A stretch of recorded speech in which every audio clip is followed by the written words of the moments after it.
इस वीडियो में हम हेल्थ एंड फिजिकल एजुकेशन जो कि आपका डीएलएड सेकेंड ईयर की मैं बात कर रही हूँ। यहाँ पे आप बिल्कुल भी कंफ्यूज ना हो, क्योंकि health and physical education subject जो है वो आपके फर्स्ट ईयर में भी है और सेकेंड ईयर में भी है। तो हम जो बात कर रहे हैं वो बात कर रहे हैं सेकेंड ईयर की, और इससे पहले यूनिट 1, 2, 3 ऑलरेडी वीडियोस जो है अपलोड हो चुकी है, और आज हम करेंगे यूनिट 4 को। इसी तरीके से यूनिट 5 करके हम हेल्थ एंड फिजिकल एजुकेशन का जो आपका सिलेबस है वो पूरा यहाँ पर डीएलएड का कवर कर लेंगे। इसके बाद आपको किस सब्जेक्ट्स की वीडियोस चाहिए या आप मुझे कमेंट कर बता सकते हैं। उसी के अकॉर्डिंग मैं जो वीडियोस हैं उन्हें डेली बेसिस पर अब डिलीवर करूंगी। तो जो चैनल है वो अब आपके डिमांड के ऊपर चलेगा। तो आप मुझे कमेंट करके जरूर बताइएगा कि कौन से सब्जेक्ट डीएलएड ए, चाहे वो फर्स्ट ईयर के हों या सेकेंड ईयर के हों, जिस पर आपको वीडियोस चाहिए। तो स्टार्ट करते हैं हम वीडियो को यहाँ पर। और ये यूनिट 4 है, बहुत ही ज़्यादा इम्पॉर्टेंट है ये वीडियो। और ये जो यूनिट है ना आपकी हेल्थ एंड फिजिकल एजुकेशन की, सीरियसली बहुत ही अच्छी ये यूनिट है। इसके अंदर आप बहुत सारी नई नई चीज़ें भी जानेंगे और एग्ज़ाम के लिए तो इम्पॉर्टेंट ये आपके लिए है ही। तो सबसे पहले जो टॉपिक यहाँ पे हम स्टार्ट करेंगे आपको वो है स्पोर्ट्स एंड गेम। ये आपकी यूनिट का नाम है। तो अभी तक तो आपको लगता होगा स्पोर्ट और गेम क्या है, दोनों चीज़ें तो सेम ही हैं, दोनों में अंतर क्या है। लेकिन आपको जानना होगा यहाँ पे कि स्पोर्ट्स और गेम्स दोनों ही दो अलग अलग चीज़ें हैं, दोनों में डिफरेंस होता है। तो यहाँ पर जो ये यूनिट है इसमें जो मेन पार्ट है ना आपका, जहाँ से क्वेश्चन आएगा वो यही है कि डिफरेंस क्या है स्पोर्ट्स में और गेम्स में। तो एक एक करके फटाफट से हम देख लेते हैं। आपको तो पता ही है कि हम अपनी वीडियोस में या जो नोट्स है वहाँ पे बिल्कुल भी एक्स्ट्रा चीज़ें नहीं पढ़ते, जो आपके सिलेबस में है जिस तरीके से एक एक टॉपिक हम उसी को यहाँ पर क्लियर करते हैं। तो सबसे पहले गेम्स की अगर मैं बात करूं तो गेम्स क्या है, आपने पहली बार तो ये नाम नहीं सुना होगा। गेम्स तो वही होते हैं जो इंटरटेनमेंट के लिए हम लोग खेलते हैं, बचपन से ही गेम्स खेलते हैं हम लोग। यहाँ पर ध्यान से समझिएगा कि गेम्स जो होते हैं उसके अंदर मोर देन वन प्लेयर होता है। यानी कि आप कह सकते हो कि एक तरीके से टीम बनाकर इसको प्ले किया जाता है अगेंस्ट एन अनदर टीम। मतलब सामने आपकी एक टीम है और आपकी एक टीम है और दोनों अगेंस्ट एक दूसरे के खेलते हैं, इसे हम कहते हैं गेम्स। आप इसमें एग्जाम्पल्स डाल सकते हो, hockey, football, kho kho, cricket etcetera. तो बहुत सारे एग्जाम्पल्स आप यहाँ पर डाल सकते हो। लेकिन जब हम बात करते हैं स्पोर्ट्स की, तो remember always one thing that sport it is a kind of individual play. आपको ये ध्यान रखना होगा कि जो स्पोर्ट्स है वो किसी टीम से रिलेटेड नहीं होता, बल्कि इंडिविजुअल प्ले होता है, where there is no support of any other member, जहाँ पे किसी भी अदर मेंबर का कोई सपोर्ट नहीं होता।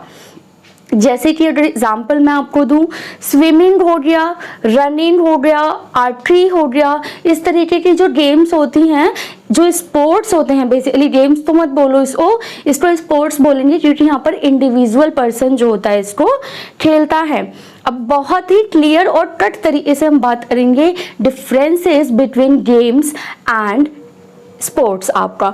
तो अभी आपने थोड़ा बहुत समझ ही लिया होगा कि गेम्स और स्पोर्ट में क्या अंतर है। इसको थोड़ा और क्लियर कर लेते हैं क्योंकि क्वेश्चन यहाँ से बनने के चांसेस ज़्यादा हैं। तो जहाँ पर गेम्स की हम बात करते हैं यहाँ पर मोर देन वन पार्टिसिपेशन होता है, वहीं पर स्पोर्ट्स जो होता है वो इंडिविजुअल स्किल को शो करता है। इसी तरह से जो गेम है वो based on individual with team strategy, कि ये बेस्ड होता है इंडिविजुअल पे बेस्ड तो होता है, लेकिन इसके अंदर जो स्ट्रैटेजी है वो टीम वाली काम करती है।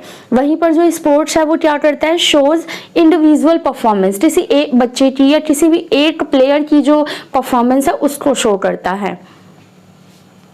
इसके अलावा अगर हम गेम्स की बात करें तो ये एक्टिविटीज ऐसी होती हैं that played in a team, जो कि टीम में खेली जाती हैं। लेकिन जो स्पोर्ट्स है वहाँ पर नो रिक्वायरमेंट ऑफ टीम होती है, कोई रिक्वायरमेंट नहीं है टीम की। और games have its own rules and regulations होते हैं।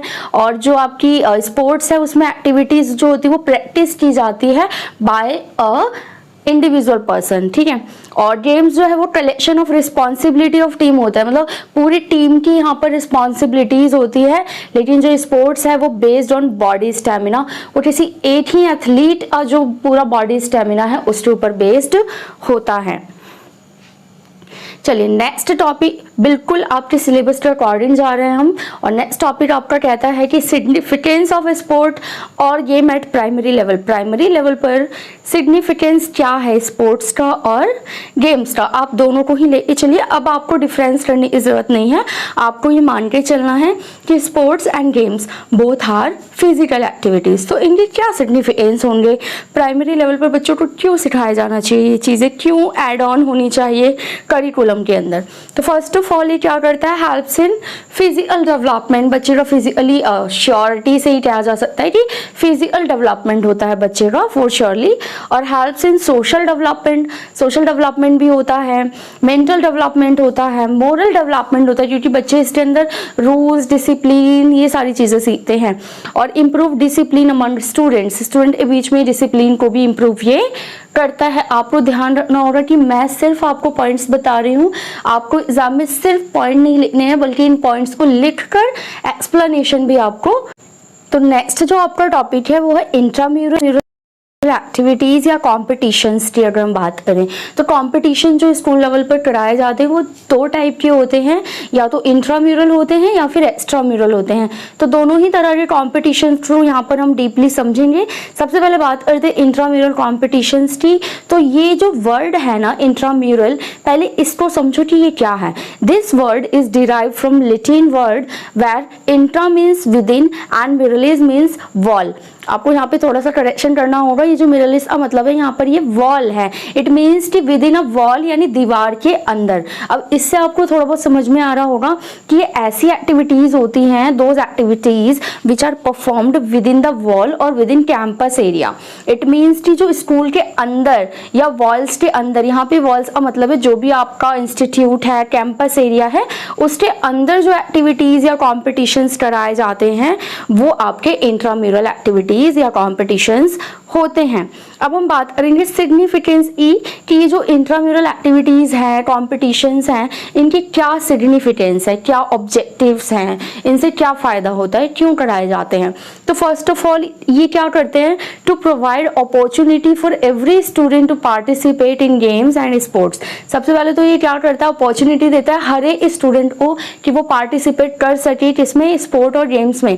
क्योंकि कई बार ना बच्चे बाहर ना जाकर अपने स्कूल के अंदर गेम्स में पार्टिसिपेट करना ज़्यादा पसंद करते हैं। तो जो थोड़े से हमारे बच्चे सीरियस टाइप के होते हैं, जो घबराते हैं बाहर जाने से, तो वो भी यहाँ पर पार्टिसिपेट कर पाएंगे। नेक्स्ट क्या है, ये टू डेवलप लीडरशिप क्वालिटी, बच्चे के अंदर लीडरशिप क्वालिटी ऑब्वियस सी बात है डेवलप होगी। टू प्रोवाइड रिक्रिएटिंग, बच्चों के अंदर जो है रिक्रिएशन आएगा अगर स्कूल के अंदर वॉल्स के अंदर ही एक्टिविटीज कराई जाएंगी। इससे क्या होगा, to develop the feeling of cooperation, एक दूसरे के साथ कॉपरेट करना सीखेंगे बच्चे। And to find out the talented student, साथ ही साथ इंट्राम्यूरल एक्टिविटीज से हम बच्चों के अंदर जो भी स्किल है स्पोर्ट को लेकर वो भी हम जान पाएंगे। चलिए नेक्स्ट हम बात करते हैं एक्स्ट्राम्यूरल कॉम्पिटिशन्स की। तो यहाँ पर भी जो ये एक्स्ट्राम्यूरल वर्ड है ये भी डिराइव किया गया है कहाँ से, लैटिन वर्ड से, where extra means outside and murals means wall.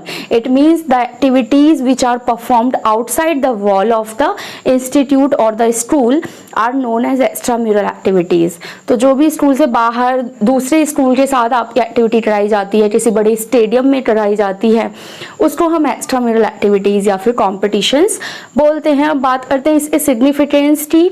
तो ये क्या करता है, इसके क्या ऑब्जेक्टिव्स हैं, ये प्रोवाइड करता है experience to the students, it provide experience to students. ये बच्चों को नए नए एक्सपीरियंस देता है, क्योंकि बाहर जाता है तो बच्चा नई चीज़ें देखता है, न्यू टीम्स को देखता है, न्यू टेक्निक समझता है।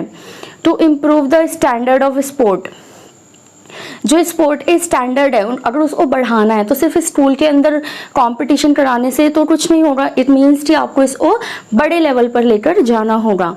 साथ ही साथ और क्या सिग्निफिकेंस है इसके, to provide knowledge of new rule and advance technique, ये मैं आपको बता चुकी हूँ। To develop the feeling of sportsmanship और टू गिव मोर अपॉर्चुनिटी, बाहर जाने से बच्चे को और ज़्यादा अपॉर्चुनिटीज़ मिलती हैं। तो ये टॉपिक यहाँ पर क्लियर हो गया। नेक्स्ट हम देखते हैं organisation of intramural and extramural activity competition in school. तो स्कूल के अंदर मान लो कोई भी इंट्राम्यूरल एक्टिविटी हो रही हो या फिर एक्स्ट्राम्यूरल, बाहर से कोई स्कूल आ रहा हो खेलने के लिए आपके प्लेग्राउंड में, तो किस तरीके से ऑर्गेनाइजेशन कराया जाएगा। तो यहाँ पे बहुत ही इंपॉर्टेंट टॉपिक है, यहाँ से भी क्वेश्चन आने के चांसेस हैं। कैसे आप कराओगे भाई, किन किन चीज़ों आप ध्यान रखोगे यहाँ पर, देखिए मैं सिर्फ पॉइंट्स बता रही हूँ आपको इन पॉइंट्स को एक्सप्लेन भी करना है। ज़्यादा मुश्किल नहीं है, बहुत ही ईजी लैंग्वेज में पॉइंट्स लिखे हैं यहाँ पर, आप इजीली उसको एक्सप्लेन कर पाएंगे। फर्स्ट ऑफ ऑल आप क्या करोगे, pre awareness to the teacher. सभी टीचर्स को प्री अवेयरनेस यानी पहले से ही जानकारी देनी होगी।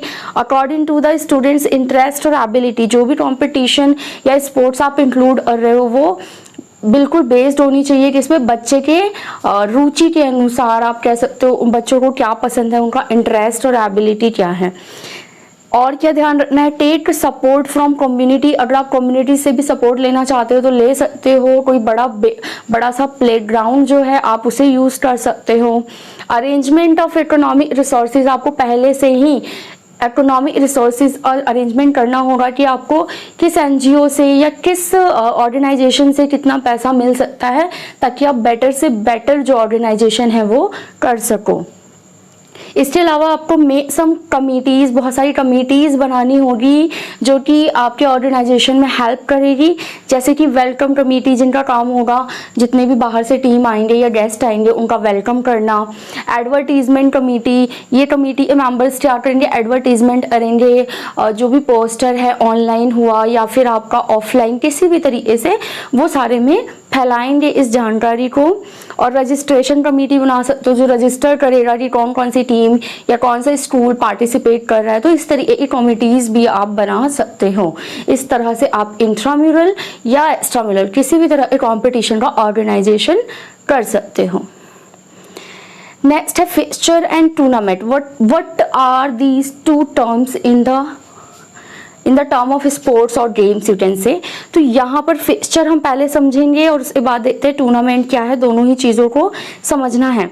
तो देखते हैं क्या भाई, टूर्नामेंट की अगर हम बात करते हैं पहले, तो tournament is a plan programme. पहले से ही क्या करते हैं, इसमें ये प्लान प्रोग्राम होता है where players stay participate in competition, जिसमें भी प्लेयर्स जो होता है वो पार्टिसिपेट करते हैं and get rank according to their presentation. और जिस तरीके का उनका प्रदर्शन होता है, प्रेजेंटेशन होता है, उनको रैंक दी जाती है। ये होते हैं टूर्नामेंट्स। टूर्नामेंट्स की सिग्निफिकेंस क्या है, इंपॉर्टेंस क्या है, ये डेवलप करता है प्ले स्किल्स को, एडवर्टाइज करता है गेम्स को। काफ़ी इजी पॉइंट्स हैं यहाँ पे। हेल्प टू सिलेक्ट प्लेयर्स अगर सिलेक्ट करना है तो आप स्कूल में टूर्नामेंट करा लो, इससे आप सिलेक्शन कर सकते हो। Give opportunity to the talent को शो करने का यहाँ पे आपको अपॉर्चुनिटी मिल जाता है बच्चों को, और ये एक सोर्स ऑफ एंटरटेनमेंट भी कहलाता है।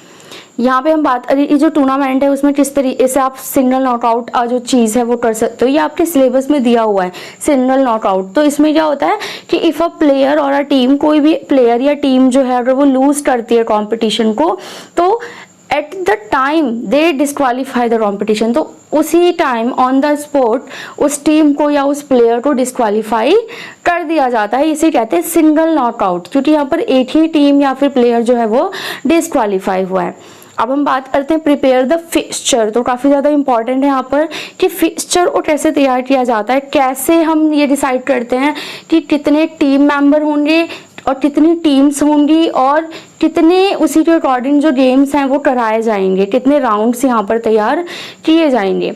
तो कैसे तैयार करते हैं फिक्सचर को ध्यान से समझिएगा। क्या करना है आपको, subtract 1 from the total number of team. जितनी भी टीम खेलने वाली है उसमें से क्या करना है आपको 1 माइनस करना है to get the total number of matches, जिससे कि आपको क्या इजीली से टोटल नंबर ऑफ मैचेस मिल जाएंगे कि कितने मैच कराने हैं। For an example you can see the example that I have written there. If total 10 teams are participating then क्या करो आप, नंबर ऑफ मैचेस कितना हो जाएगा, 10 - 1 9। चलिए, तो ये आपका था फिक्सचर को प्रिपेयर करना। अब हम बात करेंगे लीग और राउंड रॉबिन कंपटीशन की। तो ये दोनों ही चीजें यहाँ पे समझते हैं। सबसे पहले तो every team play with every other team, it is single league. तो लीग भी जो होती है ना वो सिंगल लीग भी होती है और जो होती है वो डिफरेंट टाइप की होती है। यहाँ पे सिंगल लीग में क्या होता है कि हर एक टीम क्या करती है, एवरी अदर टीम के साथ एक एक बार गेम खेलती है। वहीं पर every team plays with every other team twice. अगर एक टीम दूसरी टीम के पास साथ दो बार खेलती है तो इसे हम कहते हैं डबल लीग। तो दो टाइप की लीग यहाँ पर हो गई आपकी, सिंगल और डबल।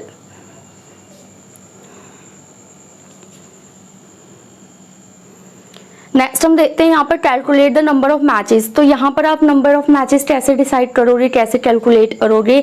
तो यहाँ पे आपको कुछ नहीं करना, जो पार्टिसिपेटिंग टीम है उसको आप n मान लो और यहाँ पे मैंने आपको फॉर्मूला गिवन किया हुआ है। एग्जाम्पल आप कोई भी अपने तरीके से डाल सकते हो अगर आप चाहो तो। जो एग्जाम्पल मैंने यहाँ पर 7 का दिया हुआ है कि लेट द नंबर इज 7, जो पार्टिसिपेटिंग टीम है वो 7 है और उसके अकॉर्डिंग जो है वैल्यूज को पुट करके आप मैचेस के नंबर निकाल सकते हो।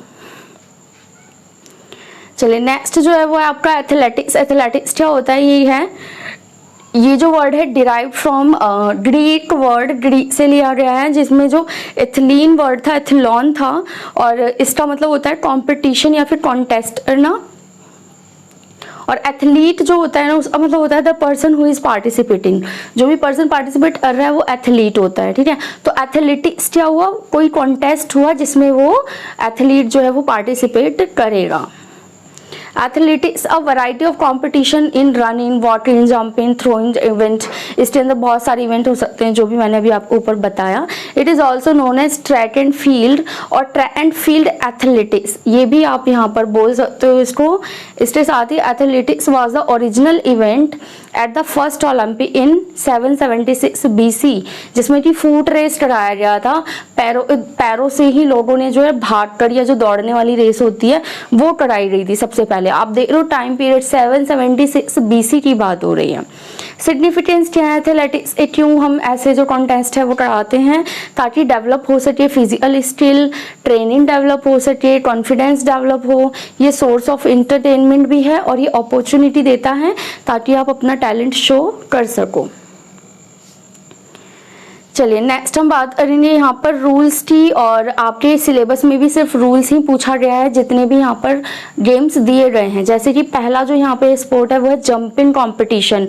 तो कौन से रूल्स हैं, बेसिक रूल्स हैं जो जंपिंग कंपटीशन में यूज होते हैं? तो first of all focus on best jump, यहाँ पर देखा जाता है कि बेस्ट जंप किसका है।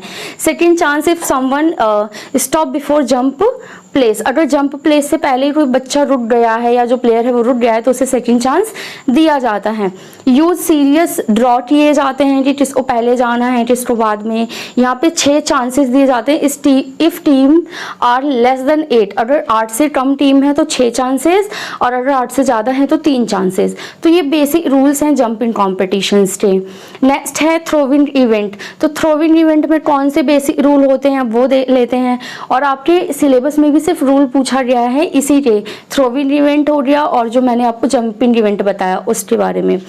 थ्रोविंग इवेंट की अगर हम बात करें तो इसमें जो रूल्स आपको बताए जाते हैं वो है never turn your back to the circle.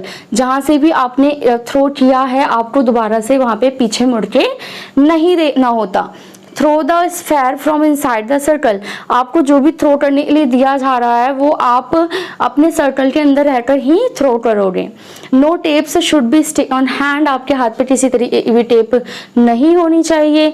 Use only one hand to throw, आपको एक ही हाथ यूज करना है। Until the ball not stop और stable participate does not allow to leave their place, जब तक कि आपने जो भी फेंका है जैवलिन हो या फिर गोला फेंका हो तो जब तक वो रुक नहीं जाता आपको अपनी जगह चेंज नहीं करनी होती।